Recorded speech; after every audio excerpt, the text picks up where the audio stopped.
bapak-bapak, ibu-ibu, pemuda-pemudi umat Sayyidina Muhammad yang selalu dimuliakan oleh Allah Subhanahu wa ta'ala.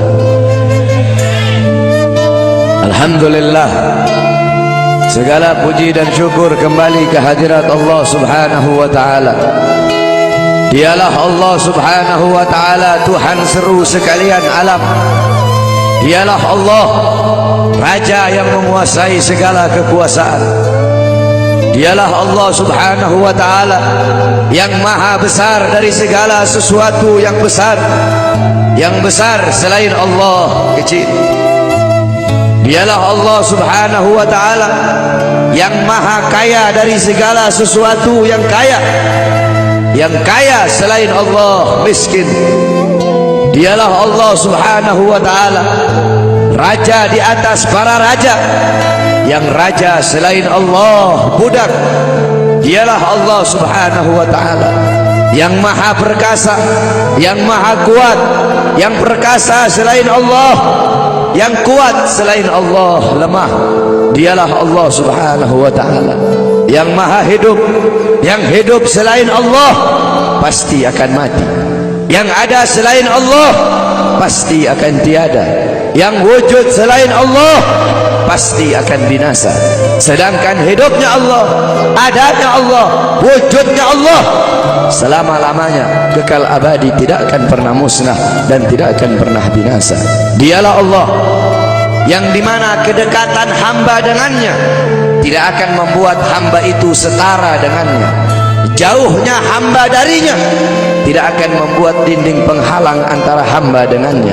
Dialah Allah yang dimana walaupun seluruh hamba-hamba dari awal zaman sampai akhir zaman semuanya berbuat baik, tidak akan menambahkan sedikit pun keagungan di sisi.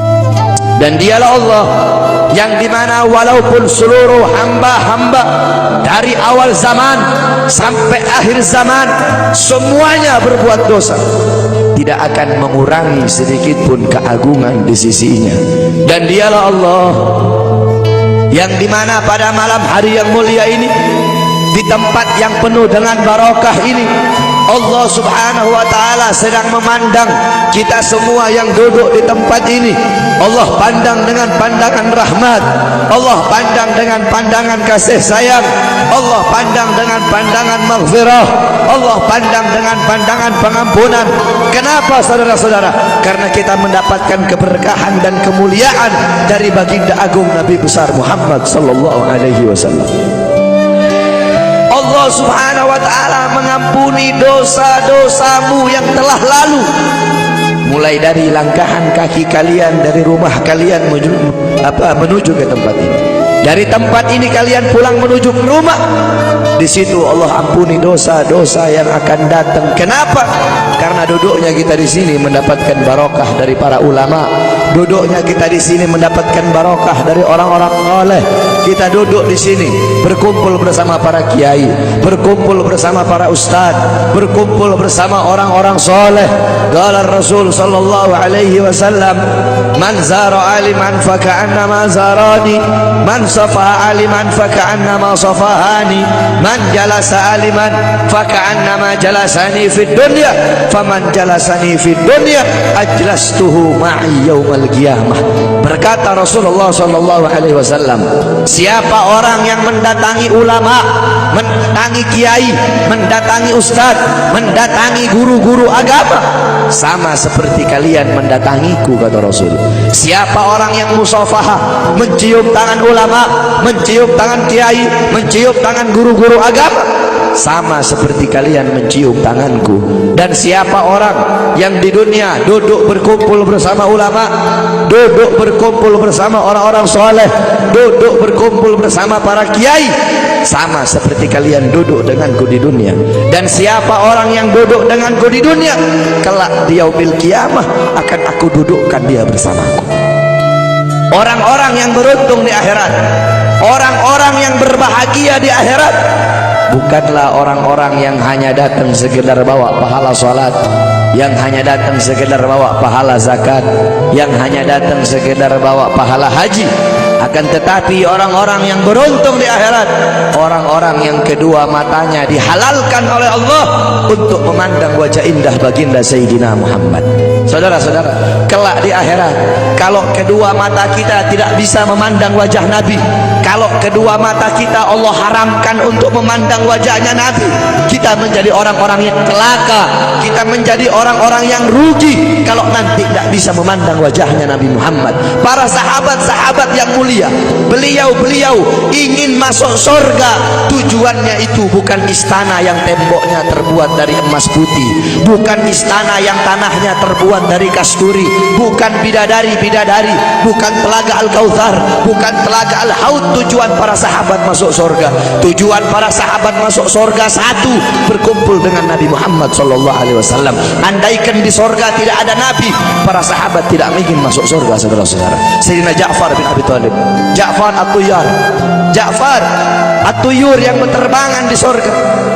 Sayyidina Ja'far bin Abi Thalib, ketika beliau mati syahid, kedua tangannya terputus, Allah gantikan dengan sayap, sehingga Ja'far, ruhnya beliau menghadap Allah Subhanahu wa taala. Ketika ruhnya beliau mau sampai ketika roh beliau mau sampai di hadapan Allah, tiba-tiba terbayang dari kedua matanya beliau pandangan kepada wajah baginda Nabi besar Muhammad sallallahu alaihi wasallam.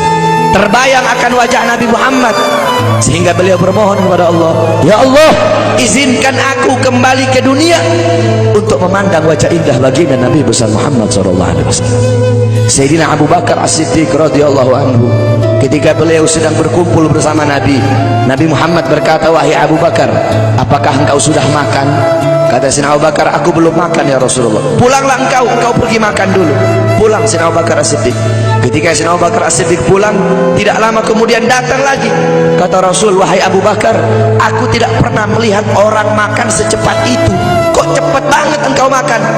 Apa kata Sayyidina Abu Bakar, ya Rasulullah, ketika aku akan memakan makanan itu ya Rasulullah, tiba-tiba teringat wajahmu ya Rasulullah, makanya aku tinggalkan makanan itu dan aku kembali ke sini lebih memilih untuk memandang wajah indahmu ya Rasulullah. Maka rugi, celaka kalau kelak di akhirat kita tak bisa memandang wajahnya Nabi Muhammad. Nah, bagaimana caranya biar kita bisa memandang wajahnya Nabi? Bagaimana caranya biar kita bisa berjumpa dengan Nabi? Di akhirat kita tak bakal bisa berjumpa dengan Nabi. Di akhirat kedua mata kita tak bakal bisa memandang wajah Nabi kalau di dunia kita jauh dari majlis-majlis Nabi Muhammad. Kenapa? Karena kadar kedekatan kita dengan Nabi kelak di akhirat, jarak jauh atau dekatnya kita dengan Nabi nanti di akhirat, itu menurut kadar kedekatan kita di dunia dari majlis-majlis seperti ini. Jaraknya kita dengan Nabi nanti di akhirat itu menurut jarak jauh atau dekatnya kita di dunia dengan majlis-majlis seperti ini. Kalau di dunia kita dekat dengan majlis-majlis ilmu, dekat dengan majlis zikir, dekat dengan para pewarisnya Nabi, dekat dengan penyambung lidahnya Nabi, dekat dengan para ulama, dekat dengan orang-orang soleh, maka kelak di akhirat Allah pun akan kumpulkan kita bersama Nabi Muhammad. Kenapa? Karena majlis seperti ini, perkumpulan seperti ini warisan Nabi Muhammad. Nabi Muhammad tidak mewarisi harta, tidak mewarisi pangkat, tidak mewarisi jabatan, tidak mewarisi emas, tidak mewarisi permata, tidak mewarisi kekuasaan, tidak mewarisi dirham, tidak mewarisi rupiah. Warisannya Nabi ilmu, amal, akhlak, wara, khauf, ikhlas, sabar, takwa, istiqamah, ibadah, zuhud, qanaah. Ini warisan Nabi Muhammad, sehingga kita duduk di sini untuk menerima warisannya Nabi. Abu Hurairah radhiyallahu anhu, beliau pergi ke pasar. Beliau berkata, wahai orang-orang pasar, di masjid sedang dibagi-bagikan warisannya Nabi. Yang berdagang menutup dagangannya, yang berbisnis menghentikan bisnisnya, mereka pergi ke masjid. Ketika mereka sampai ke masjid, mereka bilang, wahai Abu Hurairah, mana katanya sedang dibagi-bagikan warisannya Nabi? Di sini cuma ada halago-halago ilmu, cuma ada perkumpulan-perkumpulan ilmu. Apa kata Abu Hurairah? Perkumpulan ilmu, majelis ilmu, itulah warisan Nabi Muhammad. Kita duduk di sini menerima warisannya Nabi. Maka warisan mana yang lebih mulia selain daripada warisan Nabi Muhammad? Warisan mana yang lebih agung selain daripada warisan Nabi Muhammad? Warisan mana yang lebih berharga selain daripada warisan Nabi Muhammad? Warisan mana yang lebih bermanfaat selain daripada warisan Nabi Muhammad? Oleh karena itu bersyukur kita kepada Allah, karena Allah jadikan kita hamba-hamba yang duduk di majelis ilmu. Berapa banyak hamba-hamba di luar sana yang belum Allah berikan petunjuk. Berapa banyak hamba-hamba di luar sana hatinya belum Allah gerakkan untuk duduk di majelis-majelis seperti ini.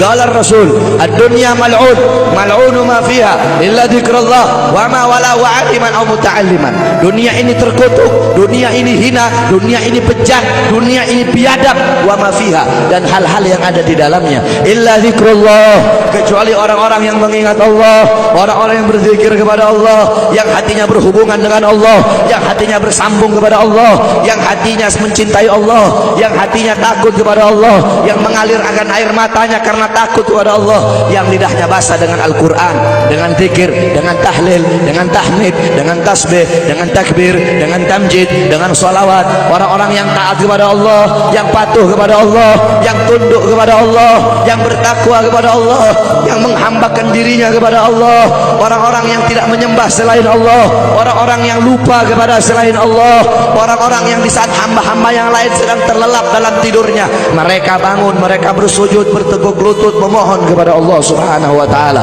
Orang-orang yang menghidupkan malam-malamnya untuk beribadah kepada Allah. Wa aliman, orang-orang yang alim, orang-orang yang soleh, para kiai, para ustadz, para guru-guru agama. Wa muta'alliman, para penuntut ilmu yang suka duduk di majelis ilmu, di pesantren, di masjid, di musalla untuk menuntut ilmunya Allah. Cuma ini golongan yang mulia di muka buminya Allah. Selain daripada itu, yang sibuk dengan urusan dunia, yang sibuk dengan urusan harta, yang sibuk dengan urusan bisnis, yang sibuk dengan urusan pangkat, yang sibuk dengan urusan jabatan, siapapun, saya kek, kiai kek, habib kek, ustad kek, lurah kek, camat kek, bupati kek, wali kota kek, gubernur kek, menteri kek, presiden kek, siapapun yang sibuk dengan urusan dunia sehingga lalai, sehingga lupa, sehingga ghafir, sehingga lupa kepada Allah, sehingga lalai dari kewajiban, maka termasuk dalam mal'un yang dikatakan oleh baginda Nabi besar Muhammad sallallahu alaihi wasallam. Oleh karena itu bersyukur kita kepada Allah. Ini nikmat yang luar biasa, ini nikmat yang agung. Allah kumpulkan kita bersama ulama, kedua mata kita memandang wajah para ulama, kedua mata kita memandang wajah ulama. Ini suatu anugerah yang luar biasa, saudara-saudara. Di zamannya Syekh Abu Yazid Al-Bustami, ketika itu sedang ditimpa musim kemarau, orang-orang kampung berkumpul, mereka sholat istisqa, mereka sholat minta hujan. Berkali-kali mereka sholat, tapi nggak turun-turun hujan. Akhirnya datang seorang anak muda. Anak muda itu mengangkat tangan dan berkata, Ya Rab, bihaqqi ma fi ra'si inzil matar.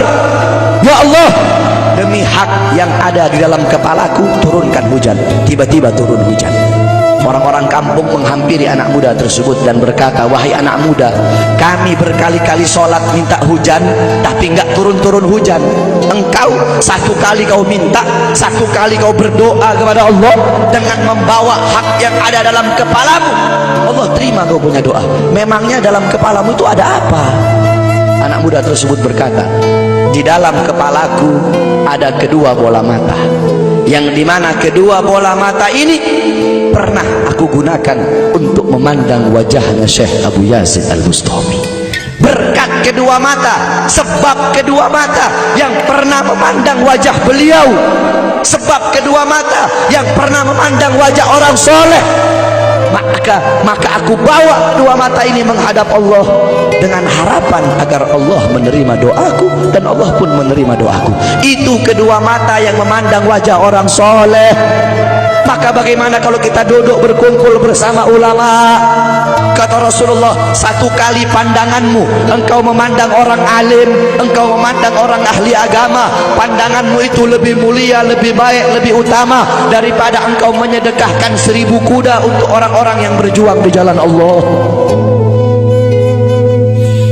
Faqil Muqaddam Muhammad bin Ali Ba'alawi, di zaman beliau, ketika itu beliau sudah meninggal. Faqil Muqaddam, beliau adalah Ustadzil A'dham, beliau seorang guru besar, beliau Syekhus Syuyuhus Syariah, gurunya para guru-guru syariat. Bukan guru syariat, tapi gurunya para guru-guru syariat. Qudwatul muhaqqiqin, pedoman para ahli hakikat. tajul a'immatil arifin, beliau mahkota para ahli ma'rifat. Fagil Mugaddam kakeknya para habaib, kakeknya Segaf wal Idrus Al-Habsyi Al-Attas bin Syahab dan para habaib-habaib yang lain. Nah, Fagil Mugaddam dimakamkan di Zanbal. Zanbal itu pemakaman para aulia, pemakamannya orang-orang soleh, pemakaman para habaib. Dulu ada satu orang fasik, orang yang suka berbuat dosa. Ini orang fasik dikuburkan di dekat makam Zanbal. Ini orang fasik dikubur di dekat makamnya orang-orang soleh. Beberapa minggu kemudian ada seorang wali bermimpi. Seorang wali bermimpi bahwasanya orang fasik itu sedang disiksa oleh Allah, sedang diazab, sedang disiksa oleh Munkar dan Nakir, tulang-tulangnya diremukkan. Tiba-tiba ketika dia sedang dalam penyiksaan, Fagil Mugaddam masuk ke dalam kuburnya orang fasik tersebut. Fagil Mugaddam masuk dan Fagil Mugaddam bilang, wahai Munkar Nakir, pergilah engkau, jangan kau siksa orang ini. Dengan engkau menyiksanya, teriakan dia, jeritannya dia mengganggu zikirku kepada Allah Subhanahu wa ta'ala.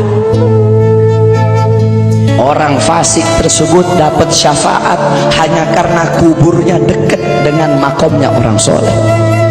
Maka bagaimana kalau kita di dunia dekat dengan ulama, duduk bersama orang-orang soleh? Dalam sebuah athar, Allah Subhanahu wa ta'ala bertanya kepada Jibril tentang seorang hamba. Wahai Jibril, tanya kepada hamba tersebut, apakah dulu ketika di dunia dia pernah duduk bersama ulama? Ditanya oleh Jibril, tidak pernah, aku tidak pernah duduk bersama ulama. Tanya kepadanya, apakah dia pernah makan bersama ulama? Ditanya, dia bilang tidak pernah makan bersama ulama. Tanya kepadanya, apakah garis keturunannya ada yang bersambung kepada ulama? Ditanya, ternyata tidak ada. Apakah dia cinta ulama, kenal ulama? Tidak. Kata Allah, masukkan orang ini ke surga. Jibril berkata, kenapa kau masukkan ke surga? Dia nggak pernah duduk bersama ulama, tidak pernah makan bersama ulama, orang alim bukan. Kata Allah, karena dia mencintai seseorang, yang dimana seseorang yang dia cintai cinta kepada ulama. Orang itu tidak langsung cinta ulama, tidak, tapi dia mencintai seseorang, seseorang yang dia cintai itu cinta kepada ulama. Lihat, begitu luar biasanya mencintai para ulama. Karena beliau-beliau para ulama, orang-orang soleh, mereka orang-orang yang merindukan Allah dan Allah merindukannya. Mereka orang-orang yang mengutamakan Allah di atas segala-galanya, sehingga Allah mengutamakan mereka di atas segala-galanya. Mereka para ulama, orang-orang soleh, orang-orang yang banyak menangis karena takut kepada Allah. Dengan sebab-sebab mereka, dengan keberadaan beliau-beliau, hujan masih turun dari langit. Dengan sebab beliau-beliau, orang-orang yang takut, yang banyak menangis, karena beliau-beliau, bumi masih menumbuhkan tumbuh-tumbuhan untuk kita. Andaikan tidak ada beliau-beliau, tidak ada para ulama, tidak ada orang-orang soleh, tidak ada para aslafun soleh, tidak ada para solihin, tidak ada para waliullah, tidak ada orang-orang yang takut kepada Allah, langit tidak mau menurunkan hujan untuk kita, saudara-saudara. Oleh karena itu bersyukur kita kepada Allah. Allah kumpulkan kita bersama para ulama, Allah kumpulkan kita bersama orang-orang soleh. Ini kemuliaan yang Allah berikan kepada kita sebagai umat Nabi Muhammad. Saudara-saudara, kita duduk di majelis yang mulia ini untuk memperingati Isra wal Mi'raj baginda Nabi besar Muhammad SAW. Kita duduk di sini, kita tidak pernah memandang langsung wajahnya Nabi, kita tidak pernah berjumpa langsung dengan Nabi, kita tidak pernah duduk bersama-sama dengan Nabi. Untuk apa kita duduk di sini kalau bukan karena iman dan cintanya kita kepada Nabi Muhammad? Padahal kita tidak pernah bertumpah dengan Nabi, bertemu dengan Nabi nggak pernah, duduk bersama Nabi nggak pernah, tapi kita beriman kepada Nabi Muhammad. Kita cinta kepada Nabi Muhammad. Kita umat yang dirindukan oleh Nabi, umat yang dicintai oleh Nabi. Rasulullah ketika beliau sedang duduk bersama para sahabat, Rasulullah berkata, wahai para sahabat, tahukah kalian golongan-golongan yang soleh? tahukah kalian golongan-golongan yang mulia? Sahabat berkata, apakah para malaikat ya Rasulullah? Rasul berkata, bagaimana mungkin malaikat tidak mulia sedangkan mereka berada di sisi Allah? Ada lagi yang mulia. Apakah para nabi dan rasul? Bagaimana mungkin nabi dan rasul tidak mulia sedangkan Allah menurunkan wahyu untuk mereka? Ada lagi yang mulia. Apakah kami ya Rasulullah? Bagaimana mungkin kalian para sahabatku tidak mulia sedangkan aku berada di tengah-tengah kalian? Ada lagi yang mulia. Kata sahabat, Allah dan engkau yang lebih tahu ya Rasul. Rasulullah menundukkan kepala, Nabi Muhammad menundukkan kepala. Dari kedua pelupuk mata beliau mengeluarkan air mata, membasahi pipi beliau sampai ke janggutnya beliau. Beliau menundukkan kepala sambil menangis dan beliau berkata, golongan yang mulia ini, golongan yang soleh ini, mereka golongan-golongan yang adanya nanti di akhir zaman. Mereka tidak pernah duduk bersamaku, mereka tidak pernah memandang wajahku, mereka tidak pernah mendengar langsung kata-kataku, akan tetapi mereka beriman kepadaku, kata Rasul. Mereka umat yang aku rindukan, mereka umat yang aku cintai. Tuba liman yarani wa amana bi, wa tuba summa tuba summa tuba liman lam yarani wa amana bi. Sungguh beruntung orang-orang yang beriman kepadaku, kemudian orang-orang yang melihatku kemudian beriman kepadaku. Dan sungguh beruntung, dan sungguh beruntung, dan sungguh beruntung. 3 kali keberuntungan, 3 kali kemuliaan bagi orang-orang yang tidak pernah melihatku akan tetapi mereka beriman kepadaku. Siapa? Kita umat Nabi Muhammad SAW. Kita tidak pernah memandang wajah Nabi, tidak pernah berkumpul dengan Nabi, tapi kita beriman kepada Nabi Muhammad. Apalagi kita umat Islam Indonesia. Umat Islam Indonesia, umat yang dicintai oleh Rasulullah As-Sayyid Al-Habib Muhammad bin Alwi Al-Maliki. Ketika beliau berziarah ke makam Nabi Muhammad, dalam keadaan sadar beliau berjumpa langsung dengan Nabi Muhammad. Di belakang Nabi Muhammad ada ribuan orang. Habib Muhammad pun bertanya, ya Rasulullah, siapa yang ada di belakangmu ini ya Rasulullah? Ribuan orang ini, ribuan golongan ini, siapa ya Rasulullah? Rasulullah berkata, ini mereka yang ada di belakangku. Mereka adalah umat Islam yang aku cintai. Mereka umat Islam yang ada di Indonesia, kata Rasulullah SAW. Kita dicintai oleh Rasul. Kenapa? Coba kita lihat di Indonesia, saudara-saudara.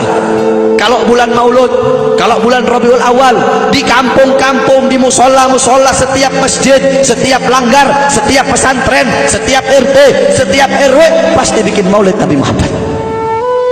Kalau udah bulan Rajab, setiap pesantren, musola, masjid, kampung, RT, RW pasti bikin Isra wal Mi'raj bagi Nabi besar Muhammad.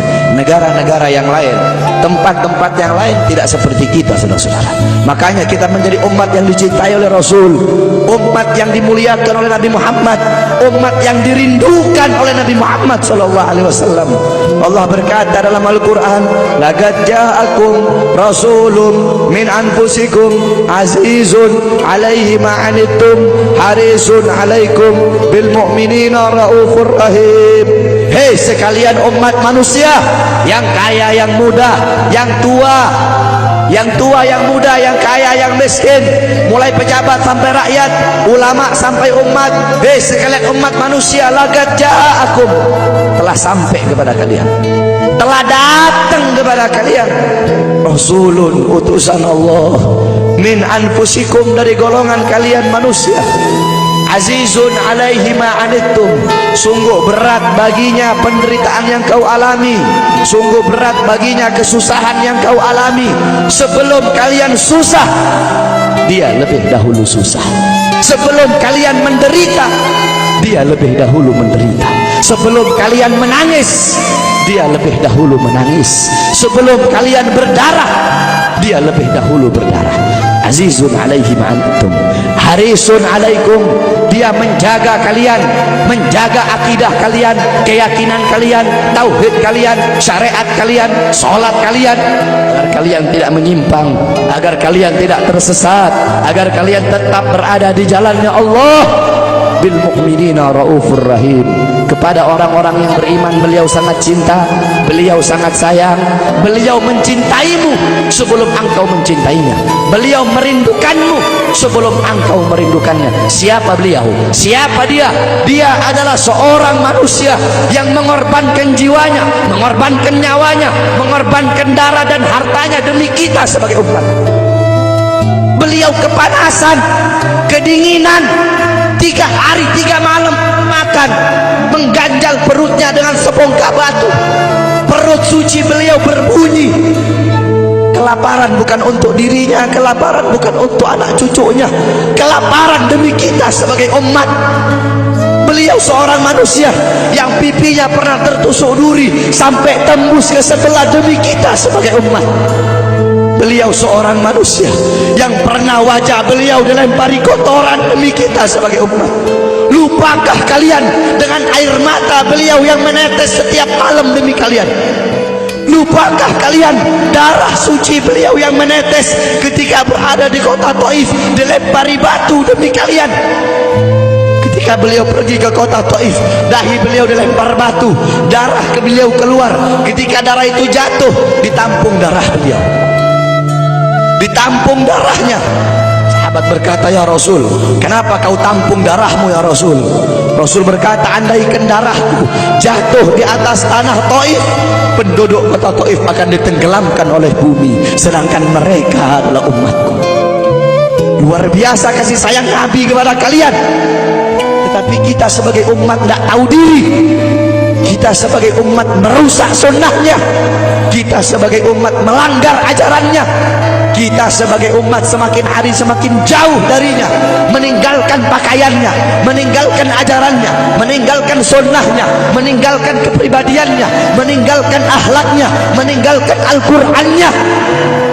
Rasulullah sallallahu alaihi wasallam yang dimana qala Sayyidina Ali karamallahu wajha, inna Rasulullah fi akhir nafsi harrakat syafataihi marratain fa'algaitu sam'i fasamituhu yaqul ummati ummati faqubida Rasulullah sallallahu alaihi wasallam wa qala law kanat ad-dunya tadumu li wahidin la kana Rasulullah sallallahu alaihi wasallam fiha mukhallada.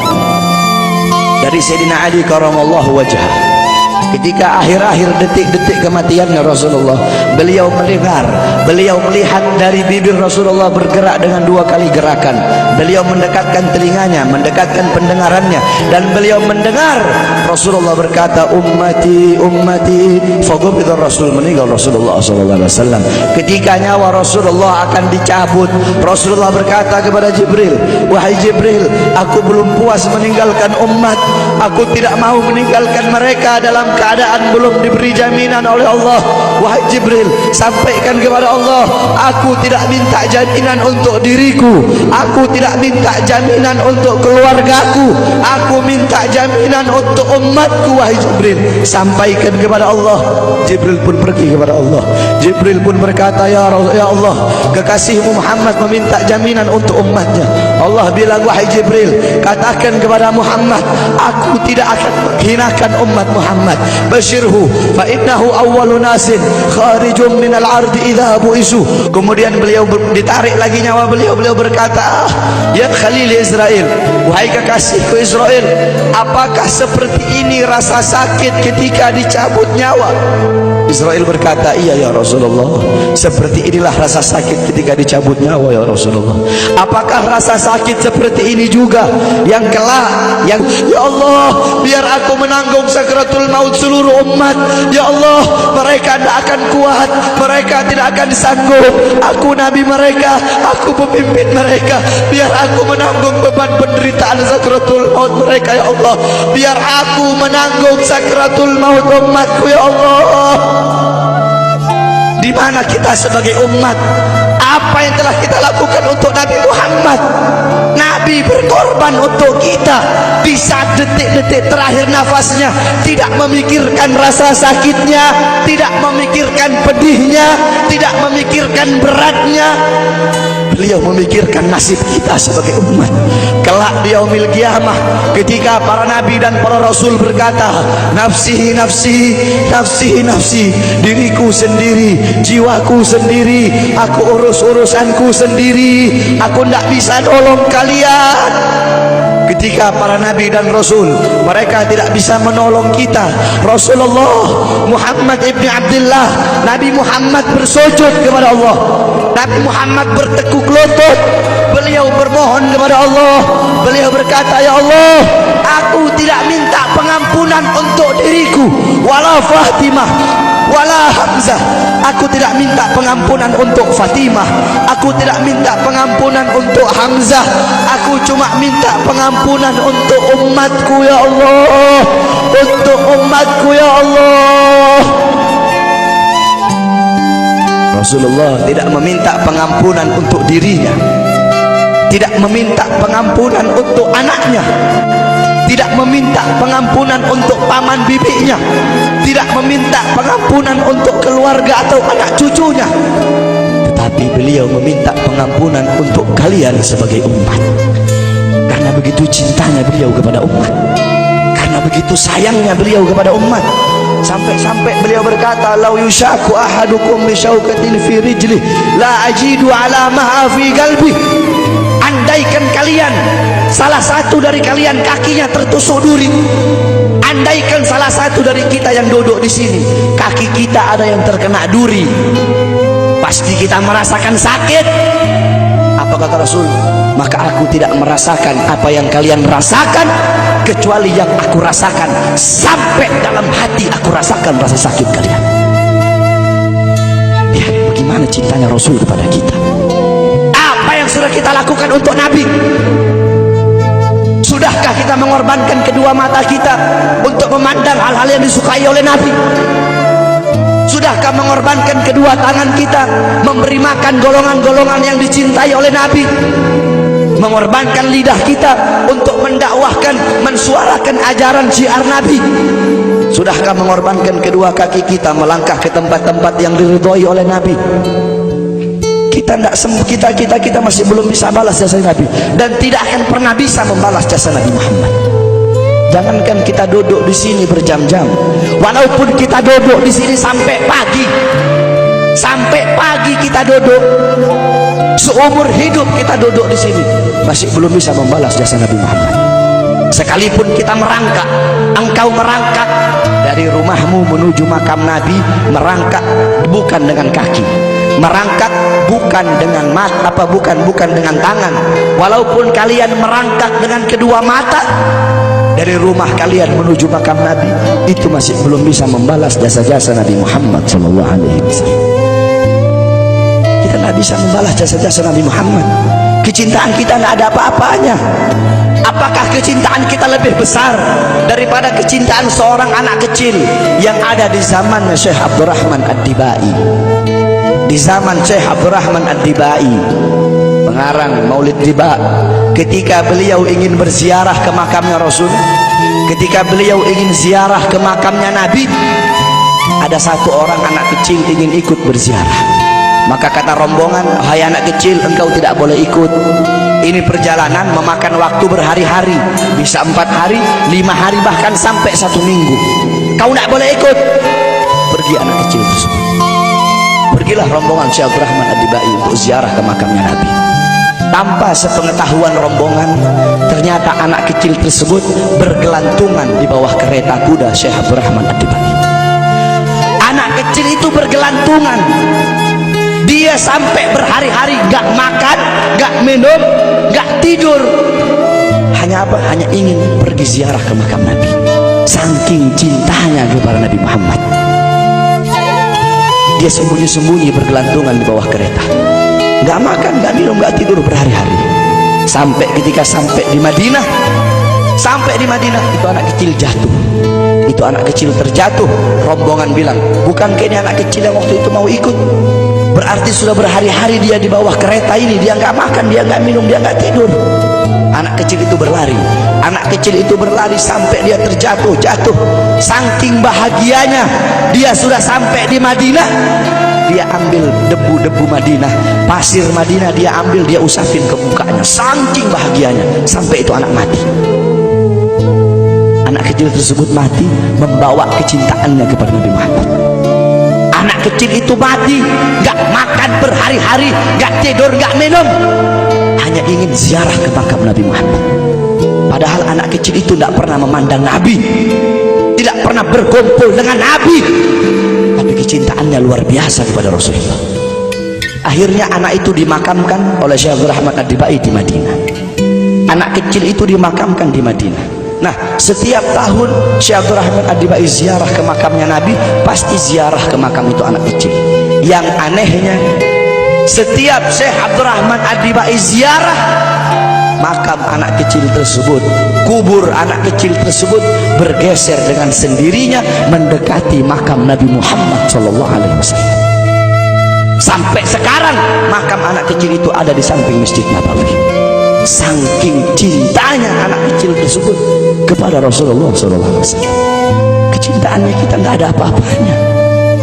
Kita tiap hari maksiat, tiap hari berbuat dosa, melakukan hal-hal mungkarat, dhalalat, sayyiat. Takutlah kita kepada Allah. Kembalilah ke ajaran Nabi Muhammad. Jadikan beliau sebagai teladanmu, jadikan beliau sebagai pedomanmu. Hidupkan rumah tanggamu dengan ajaran beliau, hidupkan kampungmu dengan dengan ajaran dan sunnah beliau. Jadikan rumah tanggamu rumah tangga Sayyidina Muhammad, kampungmu kampung Sayyidina Muhammad, desamu desa Sayyidina Muhammad, kotamu kota Sayyidina Muhammad. Man tasyabbaha biqaumin fahuwa minhum. Barang siapa yang mengikuti suatu kaum, maka dia sama dengan kaum tersebut. Kalau engkau mengikuti Nabi, mengikuti ajarannya Nabi, mengikuti sunnah-sunnahnya Nabi, Rasul yang kau jadikan teladan, Rasul yang kau jadikan pedoman, maka beliau-beliau dimuliakan oleh Allah, kita pun akan dimuliakan oleh Allah. Kita lihat anak-anak muda kita zaman sekarang, pemuda-pemudi kita zaman sekarang, yang dijadikan teladan bukan Rasul, yang dijadikan teladan bukan Nabi Muhammad, bukan sahabat, bukan ahlul bait, bukan tabi'in, bukan ulama, bukan solehin. Anak-anak muda kita mengikuti budaya barat, mengikuti pola pikir barat, gaya hidup barat, gaya berpakaian barat, meninggalkan ajaran Nabi Muhammad, meninggalkan pakaian Nabi dan memakai pakaian musuh-musuh Nabi Muhammad, meninggalkan kepribadian Nabi dan memakai kepribadian musuh-musuh Nabi Muhammad SAW. Berapa banyak anak-anak muda kita di Indonesia rela menahan sakit, rela menahan sakit, menindik kupingnya, dia tindik kuping, tindik bibir, tindik telinga, semua satu muka ditindik, ditato, rela tahan sakit. Untuk apa? Untuk mengikuti idolanya orang-orang barat. Tetapi sudahkah anak-anak kita rela menahan sakit, duduk lama-lama di majelis Nabi Muhammad? Sudahkah anak-anak muda kita rela menahan sakit, iktikaf di masjid? Kenapa? Karena kita sebagai orang tua lalai dalam mendidik anak. Bapak-bapak zaman sekarang sibuk cari harta untuk ngasih makan jasmani anak-anaknya, tetapi lupa memberi makan ruhani, jiwa dan hati anak-anaknya. Apakah kau pikir kewajiban sebagai bapak cuma kasih makan jasmaninya saja, ruhaninya, jiwanya, hatinya tidak kau kasih makan? Hati 3 hari gak kena ilmu, hati mati.